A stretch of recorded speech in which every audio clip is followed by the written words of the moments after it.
Assalamualaikum warahmatullahi wabarakatuh.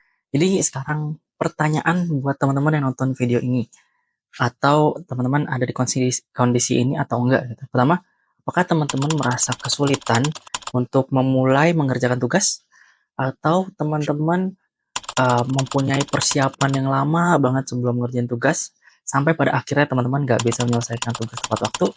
Jika semua pertanyaan tadi jawabannya iya, maka teman-teman terjebak di prokrastinasi.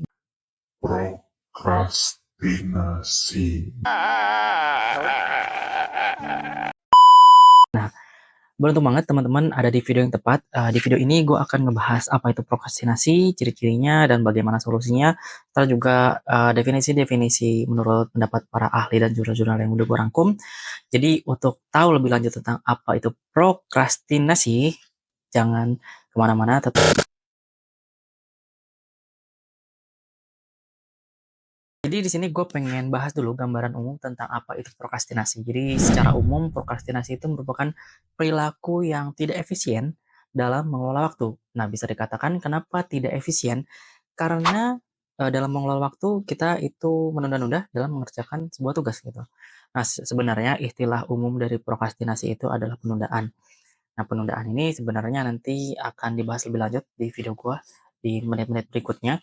Dibagi jadi dua, ada prokrastinasi akademik dan prokrastinasi non-akademik. Gitu. Akademik itu terbatas pada ruang lingkup pendidikan, formal maupun non-formal, dan non-akademik luas ya, di luar dari kehidupan di pendidikan formal dan non-formal, teman-teman. Prokrastinasi ini mempunyai banyak banget aspek masalah, teman-teman, maupun penyebab ataupun akibat dari prokrastinasi ini.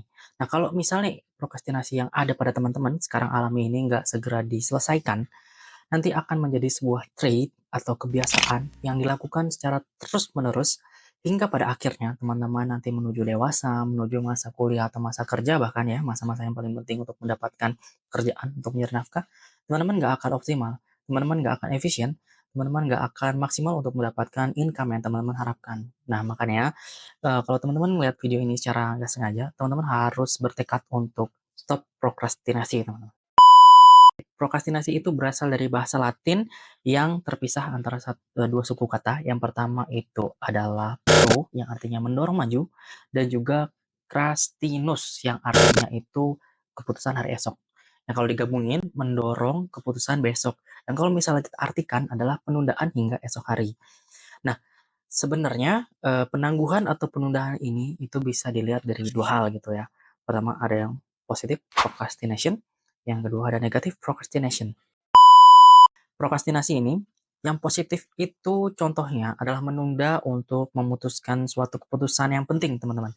Misalnya ini berlaku untuk kalangan-kalangan pejabat, kalangan-kalangan pemerintah yang harus berpikir berkali-kali mengadakan rapat sampai keputusan yang dihasilkan dari hasil rapat itu merupakan keputusan yang adil bagi seluruh rakyat di negaranya gitu. Itu adalah prokrastinasi yang positif. Jadi prokrastinasi tidak selalu terasosiasi dengan negatif. Nah, sedangkan negatif procrastination atau prokrastinasi negatif itu adalah prokrastinasi yang kita tahu. Prokrastinasi yang menunda-nunda akibat dari kemalasan atau alasan-alasan irasional. Nah, alasan irasional nanti kita akan bahas di menit-menit berikutnya ya, teman-teman. Para ilmuwan sepakat, dalam artian yang sekarang ya, para ilmuwan sepakat untuk mengartikan prokrastinasi lebih terasosiasi kepada arti-arti yang negatif. Penundaan-penundaan negatif berasal dari aspek-aspek negatif dan menimbulkan banyak masalah bagi si individu pelaku prokrastinasi itu, teman-teman. Masalahnya, prokrastinasi itu erat hubungannya dengan masalah-masalah psikologis. Contohnya, memiliki tidur yang tidak sehat, terus juga mengalami depresi, terus stres, dan berbahaya bagi penyimpangan psikologi lainnya gitu. Ya kalau misalnya teman-teman udah terlalu lama melakukan penundaan-penundaan pada tugas-tugas yang dibebankan kepada teman-teman, itu kan akan menimbulkan masalah lain. Misalnya teman-teman nggak achieve prestasi sekolahnya, nggak mendapatkan kampus impian, nggak mendapatkan pekerjaan impian, itu kan akan menimbulkan kasus-kasus lain kan, depresi berat gitu, masalah intrapersonal, interpersonal itu banyak. Jadi kalau prokrastinasi ini dilanjutkan, maka akan erat kaitannya dengan masalah-masalah psikologis selanjutnya.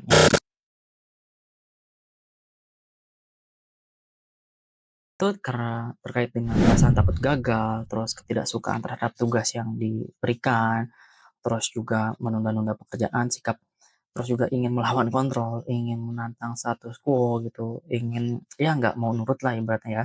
Terus sifat ketergantungan dan kesulitan dalam membuat keputusan. Nah sih coba teman-teman muhasabah lagi, refleksi diri lagi, ada nggak penyebab-penyebab tadi yang menyebabkan teman-teman sekarang melakukan prokrastinasi gitu. Tadi kan ada alasan dia takut gagal ya, itu merupakan salah satu contoh alasan yang irasional atau nggak masuk akal atau dibuat-buat, itu bisa aja.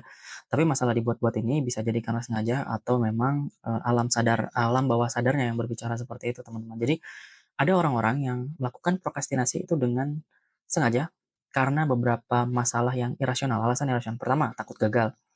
Yang kedua itu dia saking inginnya mendapatkan nilai sempurna pada tugas itu dan ingin dilihat bahwa tugas yang dilakukan itu sempurna, itu juga bisa melakukan penundaan. Atau juga mempersiapkan tugas-tugas yang akan dia kerjakan itu dengan banyak pikiran gitu, overthinking gitu. Jadi dikasih tugas sama gurunya, terus dia mikir mempersiapkan A, B, C, D, referensi-referensi, tapi nggak dikerjain, itu juga bisa. Itu merupakan termasuk alasan-alasan yang irasional, teman-teman. Nah, sampai akhirnya mendekati waktu deadline, dia coba kerjaan, tapi telat. Akhirnya dia nggak bisa menyelesaikan pekerjaan atau tugas yang diberikan sesuai dengan tenggat waktunya.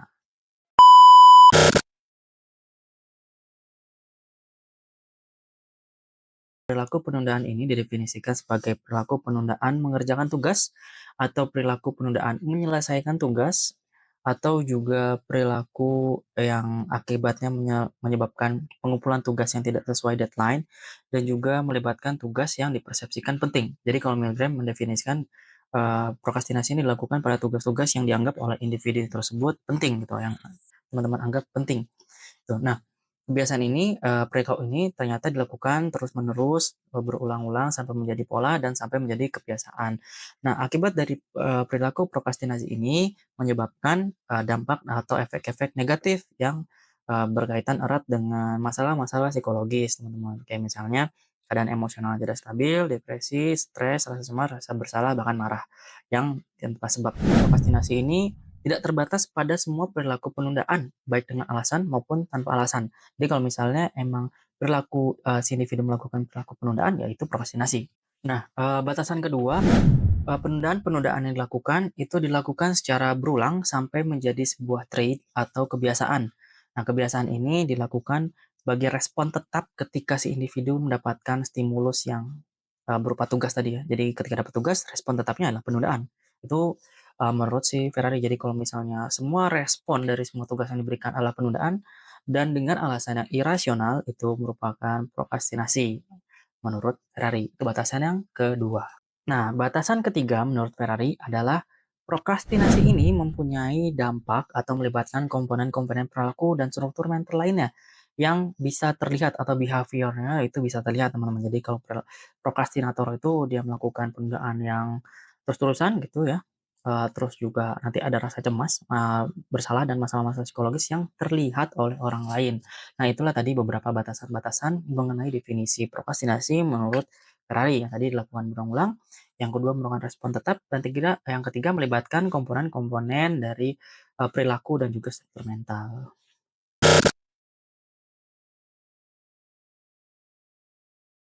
Prokrastinasi menjadi dua jenis. Yang pertama adalah fungsional procrastination, yang kedua adalah dysfunctional procrastination. Nah, fungsional yang procrastination fungsional ini memang seperti penjelasan sebelumnya. Jadi prokrastinasi dilakukan untuk tujuan-tujuan yang lebih penting gitu. Karena untuk menghindari impulsif, jadi mengumpulkan informasi yang lengkap, sedetail mungkin, jangan sampai ada pihak-pihak yang dirugikan atas keputusan diambil. Nah, yang kedua adalah yang definisi lebih umum yang kita kenal ya, dysfunctional procrastination gitu, yang nggak berfungsi ya, dysfunctional atau tidak ada fungsinya gitu, penundaan yang tidak ada fungsinya. Nah, ini terkait dengan penundaan-penundaan yang kita bahas secara lengkap tadi ya, definisi-definisi penundaan tugas secara umum. Nah, dysfunctional procrastination ini dibagi dua lagi. Yang pertama ada decisional procrastination. Nah, ini lebih ke arah kegagalan kognitif atau kegagalan dari proses maksimalnya berpikir ya. Proses berpikir yang maksimal ini kegagalannya. Jadi bisa berupa gagal mendapatkan solusi untuk mengerjakan tugas. Jadi pada saat menjalankan tugas dia panik, nggak tahu apa yang dia lakukan, akhirnya dia melakukan penundaan sampai nanti dia pikir dia dapat ilham sendiri gitu, ataupun kelupaan yang berhubungan pokoknya dengan kognitif. Ini adalah yang decisional procrastination. Yang kedua, bagian dari dysfunctional procrastination adalah avoidance procrastination atau behavioral procrastination. Nah, ini berkaitan dengan perilaku atau penundaan atau menghindari tugas secara sengaja gitu. Terjadi karena apa? Karena pertama, si individu ini takut gagal atau takut tidak menyelesaikan tugas yang dikerjakan dengan sempurna. Dia lebih melihat ke arah pandangan orang lain terhadap dia gitu. Dia takut kalau misalnya orang lain melihat tugas yang dikerjakan itu jelek gitu. Ya, jadi lebih ke arah self presentation, gimana dia memperlihatkan dirinya terhadap orang lain. Dia takut ada image jelek yang menempel pada dirinya akibat gagalnya dia mengerjakan tugas, teman-teman.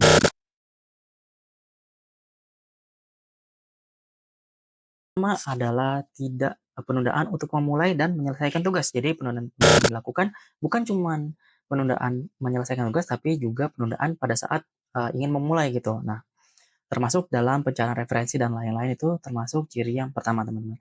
Yang kedua, adanya keterlambatan mengerjakan tugas. Jadi pengumpulan tugas yang tidak tepat waktu, jika itu dilakukan berulang-ulang sampai jadi suatu kebiasaan, itu merupakan ciri kedua dari prokrastinasi akademik, teman-teman.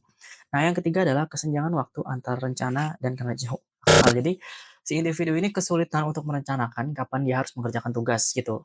Bisa jadi karena tugas-tugas yang dibebankan kepada dirinya ini terlalu banyak, tugas rumah lah, tugas les lah, tugas akademik lah, banyak tugas, terus dia kesulitan untuk merencanakan kapan tugas-tugas itu dilakukan. Kesulitan untuk membuat suatu prioritas itu juga termasuk dalam prokrastinasi. Nah, ciri terakhir yang keempat adalah melakukan aktivitas yang lebih menyenangkan. Ini sebenarnya udah gue bahas juga di tesis gue ya. Salah satu kegiatan menyenangkan yang gue jadikan mediasi atau faktor-faktor yang bisa menyebabkan pelemahan pada solusi-solusi. Nanti bisa dilihat aja di video sebelumnya. Di sini juga nanti gue insya Allah akan kasih referensi tesis gue dan jurnal. Jadi penundaan aktivitas karena ada aktivitas yang menyenangkan. Jadi pas lagi kita mau belajar, kita tuh nggak nyingkirin distorsi-distorsinya gitu, pengganggunya kayak HP, laptop, HP lah ya yang paling kita pegang setiap hari gitu. TV udah jarang mungkin ya anak-anak zaman sekarang HP. Nah, HP ini kan masalahnya bahaya banget ya.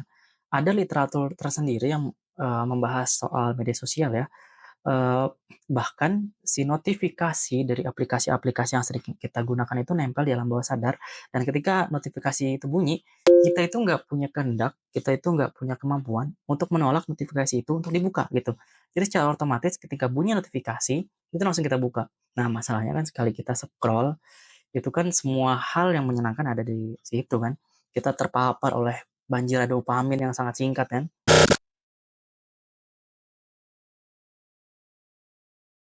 Berikutnya gue akan bahas tentang teori-teori perkembangan di prokrastinasi akademik. Yang pertama gue akan bahas yaitu teori psikodinamik. Nah, teori ini berkaitan dengan trauma masa lalu yang akan berakibat pada kognitif pada saat dewasa gitu. Jadi akibat dari trauma, trauma ini apa gitu. Nah, trauma ini apa, bro? Trauma ini adalah trauma-trauma pada saat mengerjakan tugas dan mendapatkan respon yang tidak baik dari orang-orang yang kita anggap penting, guru, orang tua, saudara, gitu. Jadi pada saat kita mengerjakan tugas, tugas harian aja nggak usah ulangan itu, atau ya ulangan lah, kerjain tugas, ulangan, dapatnya jelek, dapat hinaan dari guru kita. Trauma-trauma masa lalu itu akan berakibat pada pertahanan ego ya. Kalau menurut Freud tentang ego it gitu, si individu akan mempertahankan egonya. Dia nggak mau lagi dikatain bego gitu. Dia nggak mau lagi dikatain bagian yang gagal. Jadi dia lebih memilih untuk tidak mengerjakan tugas. Ya kalau tidak mengerjakan tugas, tidak ada evaluasi belajar. Jadi tugasnya nggak bisa nilai kan. Orang nggak bisa nilai dia bodoh atau pintar gitu karena emang gak ada yang dinilai gitu. Nah, berikutnya adalah teori behavioristik. Nah, ini terkait dengan perilaku. Ini bisa dijelaskan secara simpel ketika seseorang melakukan penundaan dan nggak ada satu pihak pun yang menegur, memberikan punishment, dan orang itu jadi nggak tahu bahwa penundaan yang dilakukan itu salah dan berakibat negatif di masa depan, itu dia akan terus melakukan si penundaan ini, prokrastinasi akan terus dilakukan gitu. Nah, teori berikutnya yang berkaitan atau menjadi penyebab prokrastinasi adalah teori kognitif. Nah, teori kognitif ini berhubungan juga dengan nalar atau logis ya. Oleh karena itu juga berhubungan dengan rasional atau irasional. Jadi teori kognitif ini jika prokrastinasi yang dilakukan oleh prokrastinator dengan alasan yang irasional. Ini juga berkaitan mungkin dengan tadi ya psikodinamik tadi, karena seseorang ini takut kalau misalnya tugas-tugas yang dilakukan itu jelek hasilnya gitu. Jadi tidak sempurna atau lain-lain lah yang negatif. Jadi si prokrastinator memutuskan untuk menunda melakukan tugas-tugasnya.